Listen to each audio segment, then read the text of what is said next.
technical, so it's a technical and then the ejection. Yeah, and I have nothing against this. This was the last time the Spurs were in the playoffs.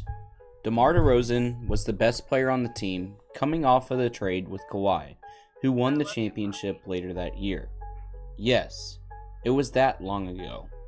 Pre-COVID, in fact. The Spurs were respected as a team with history, trophies, Greg Popovich, but no one really feared them.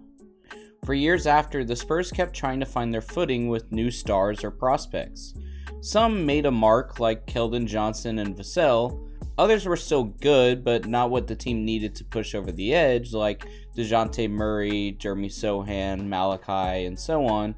And other ones just sucked for one reason or another, like Luka Samanic and Josh Primo. After a while, the Spurs began to lose their identity altogether. New NBA fans saw the Spurs as a poverty franchise, indifferent to past successes, and the culture around the team felt mellow with no on-court stuff to really spark it up. By 2021, the team's annual revenue had cratered by $80 million, dropping from $285 million to just $205 million. The Spurs went from top 10 in attendance all the way down towards the bottom. On any given night, 3,000 seats sat empty in a building that used to be sold out.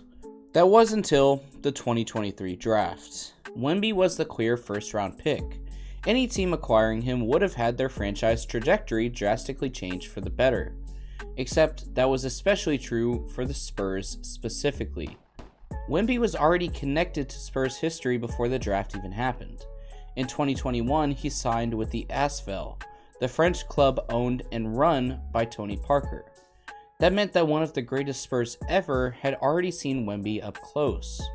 During the draft lottery, Wemby audibly showed excitement when the Spurs got the number 1 pick. Wemby understood what the Spurs as a team represented. Wemby would be good on any team, and any high draft pick could have helped the Spurs. But the Spurs wanted Wemby, and Wemby wanted the Spurs. And the best possible outcome happened. I bring this up for the important context that when Wemby went to the Spurs, it was naturally a different process as when other teams get a drafted player. When someone becomes a new acquisition to the team, they typically are a stranger, for lack of a better word.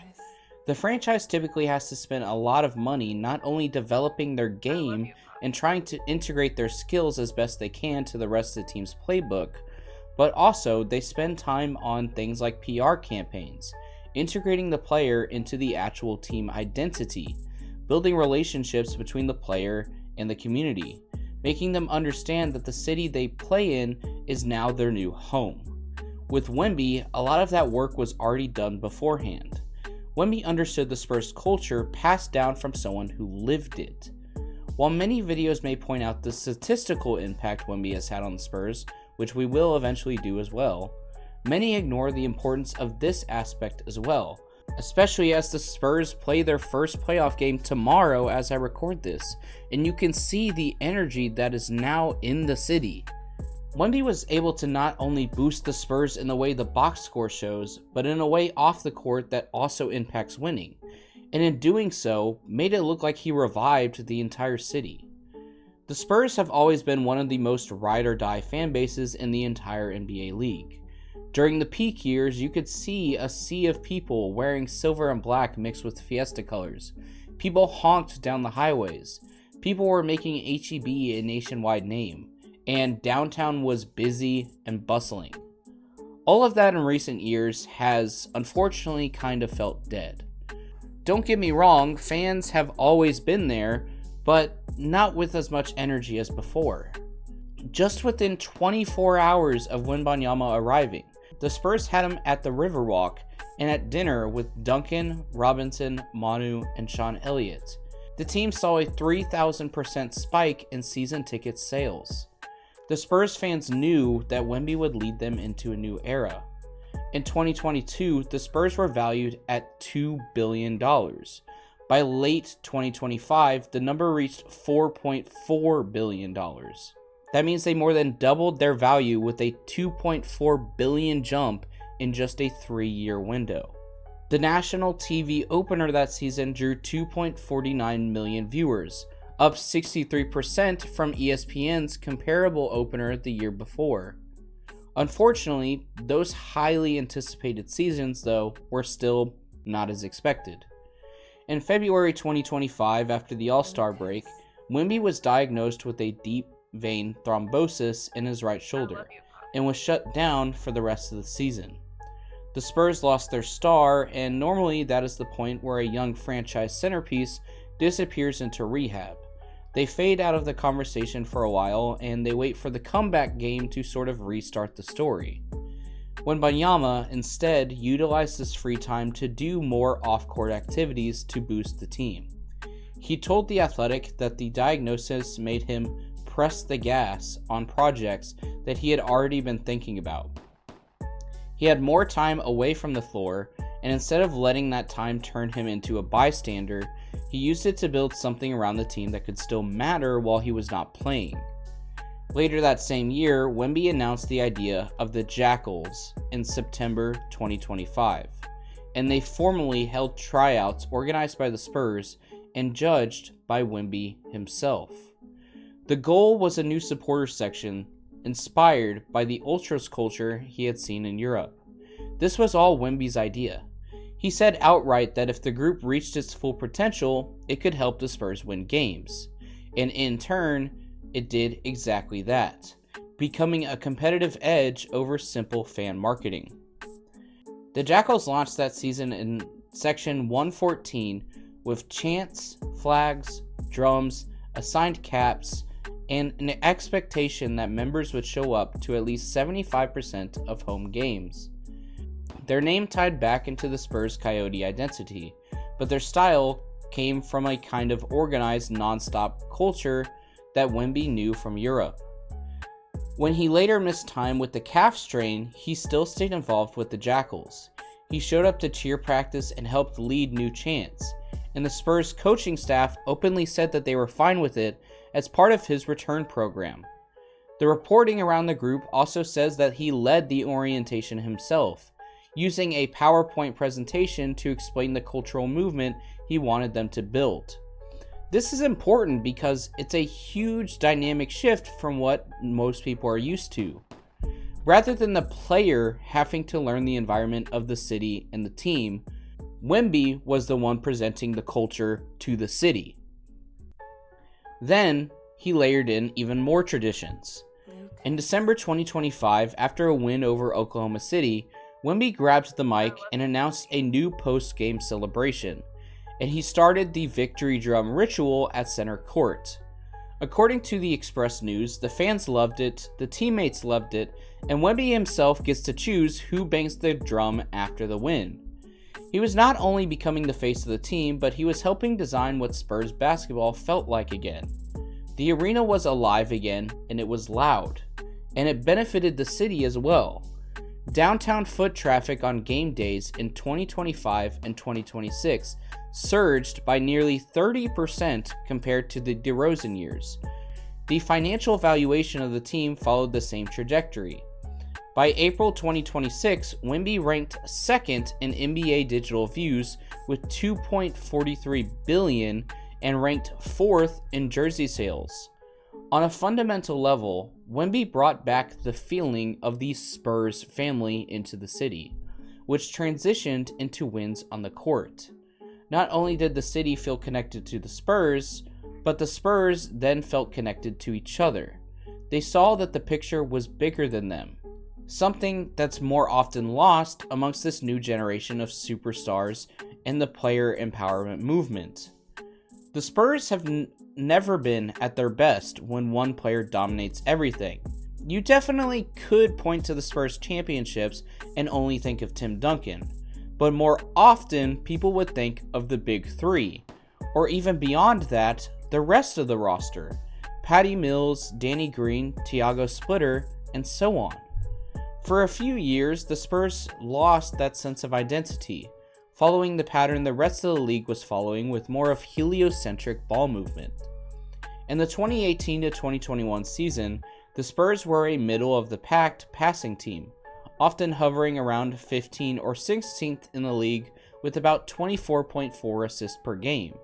The Spurs this season especially have been bringing back that old style of basketball. The numbers from this year have been historic, to say the least. For the first time in franchise history, San Antonio has 8 different players scoring over 700 total points in a single season.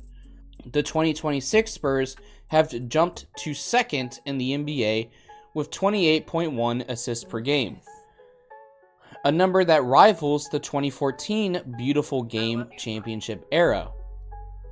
As described in my other video, there have been several moments where the team has also changed leading scorers every single game, and it's had moments where the top scorer only made 25% of scoring, whereas on other teams, one star can make up 40 to even 50% of the entire team's scoring. Of course, people can argue that the Spurs got a better roster and that's why they're winning more. But again, that glances over the changes that actually occurred and the impact of team unity. In Sacramento, De'Aaron Fox was a 26 point per game high volume scorer. In San Antonio, he dropped his points per game to 18.6, while focusing on a career high defensive engagement and 6.2 assists. Fox and others have been willing to sacrifice their stats if it means a team win in exchange, something that most players won't do. The Spurs rely on each other and have a level of trust that allows them to do that. Wembanyama is the first player in league history to average 4.3 blocks and 1.8 steals in a single season, while maintaining a defensive rating of 104.2. This means that while Castle and Fox provide immense defense, they still have the sense of trust that if somebody gets past them, then Wemby, being the 8-foot skyscraper that he is, can assist. This takes pressure off of them to make mistakes, but it also doesn't mean that they make Wemby do all the work. In April 2026, Victor Wembanyama became the first player since Hakeem Olajuwon to post a 30-point, 15-rebound, and 10-block triple-double, doing it all in just 31 minutes. He was also one of the first players to record multiple 5x5 games in a single month, showing that Wemby is contributing in every single way that he can. He doesn't constrict himself to a simple rebound and block type of big, but even when he does, it again translates to team success. Nearly 22% of the Spurs' fast break points this season started with a Wembanyama deflection or block. In other ways, Wemby is helping as well, again using his size to team benefit. Wembanyama ranks number 2 in the NBA in points created via screen assist, averaging 14.8 points per game off of his screens alone. He averages 1.4 secondary assists a game, the highest for any big man in the league. The Spurs became the first team in NBA history to win 26 of 28 games while averaging 120 points and 30 assists. In a game where both Castle and Wemby were out, the bench still had 48 points. And on November 12th, Wemby and Castle both had triple-doubles in the same game.